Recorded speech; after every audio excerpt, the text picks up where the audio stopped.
قدرمنو خندا او ژړا دا د قدرت لخوا د پاک رب لخوا دوی طبیعي نقصې دي. هر انسان چې په وخت باندې ژاړي او په وخت باندې خاندي دا دواړه عمله د یو انسان د بدن لپاره ډېر ګټور ثابتېږي او پاک رب دغه دوه نعمتونه انسان ته ور په برخه کړي دي. اشرف المخلوقات خاندي او اشرف المخلوقات ژاړي. حیوانان، پسونه، سپي، غوایي، خره دا نه خاندي. یو انسان که ځان انسان ثابتوي دغه دوه عمله څه دي دا به خامخا په موقع باندې سرته رسوي. که د خندا کیسه وه، د مسکا کیسه وه، خاندې به، او که د ژړا کیسه وه، ژړا وه، خامخا به ژاړي. کوم خلک چې دغه دوه طبیعي عمله په خپل وجود کې دروي، د یو سړي به ښځه مړه وي، 50 کاله به سره تېر کړي وي، د مینې ژوند به یې کړی وي، پایدره کې به ولاړ وي، ښځه به یې ګور ته شیوه کوي، خښوي به یې، ده ته په ژړا ورځي، سترګې به رډې راوتلې وي، لیکن نه به ژاړي د تربرو له شرمه، د کلیوالو له شرمه. سبا پیغور راکوي، وایي ښځه یې مړه وه، ده ژړل، غټې غټې اوښکې یې تویولې. زه خو دا درته وایم چې ته انسان نه یې چې ته په ښځه ونه ژاړې. 50 کاله یې در سره تېر کړي دي، مینه یې در کړې ده، خدمت یې کړی، ډوډۍ یې در پخ کړې ده، او ته نن نه ژاړې، نو ته خو انسان نه یې، تر تا حیوان ښه ده. حیوان هم اوښکې تویوي، خر سي ملګری یې مړ سي، خره هم اوښکې تویوي. اکثره ویډیوګانې به تاسو په سوشل میډیا لیدلي، نو تر تاسو خو خر ښه سو.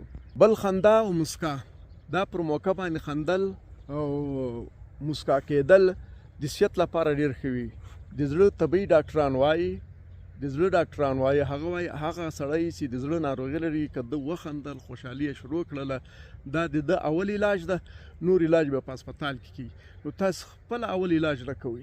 دغه دوه عمله څه دي، خندا او ژړا، دا طبیعي شیان دي، دا رب پیدا کړي، الله پیدا کړي، دا دواړه ګټور دي.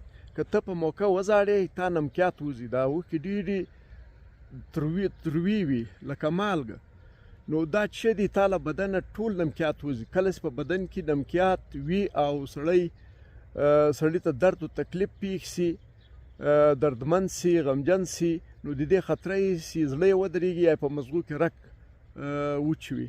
دغه دواړه عمله چې دي، بیا که زړه یې ودرېږي مري، او که یې رګ وچوي هغه هم مري.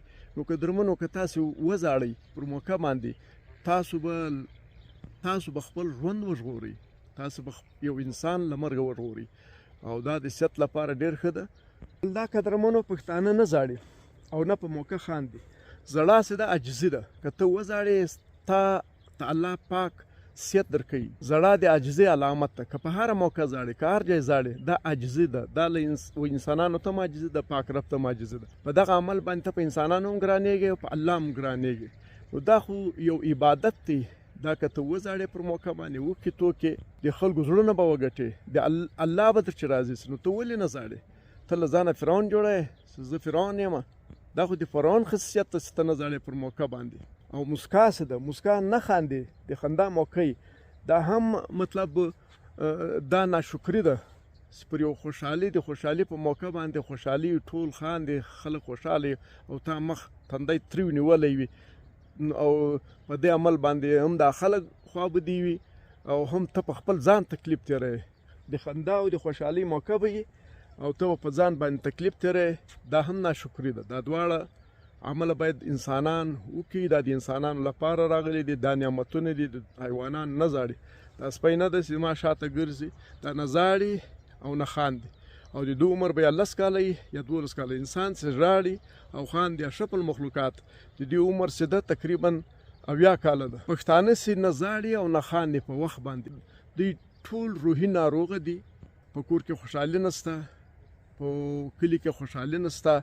نو که ته نه ژاړې او نه خاندې، بیا الله پاک له تا خوشحالي اخلي، له تا روغ صحت اخلي، له تا ډېر شیان اخلي. که ته د الله پاک له دغه نعمتو کار واخلې، په وخت وژاړې، په وخت وخاندې، الله پاک به صحت درکړي، کلي او په کور کې به خوشحاله ژوند تېر کړې. پښتانه نه وینې چې ټول سره خوابدي دي، خو دغه دوه عمله نه سرته کوي، نه خاندي او نه ژاړي.